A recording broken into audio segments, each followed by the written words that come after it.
सामने दिखाई देने वाला ये जीव है लाइस्ट्रोसॉरस, स्तनधारियों के सबसे प्राचीन पूर्वजों में से एक। अभी अभी ये अपनी गुफा से बाहर निकला है और बाहर का नजारा देखकर हैरान रह गया, क्योंकि समय है 25 करोड़ साल पहले का। पृथ्वी अभी अभी इतिहास की सबसे भयानक महाविलुप्तियों में से एक से गुजरी थी।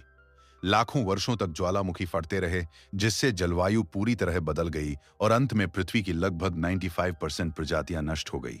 चारों ओर बंजर और वीरान धरती थी, लेकिन जल ड्रैगन जैसा दिखने वाला ये जीव बच गया, क्योंकि उसने एक खास कला सीख ली थी, जमीन के नीचे बिल बनाकर रहना।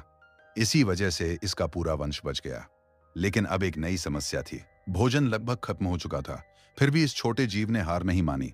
वो हर कोने में भोजन खोजता रहा। उसे उम्मीद थी कि कहीं न कहीं नई वनस्पतियां उग रही होंगी। किस्मत से कुछ छोटे जीव भी बच गए थे, जैसे ये प्रागैतिहासिक तिलचट्टा, जो उसके लिए प्रोटीन का स्रोत बन गया।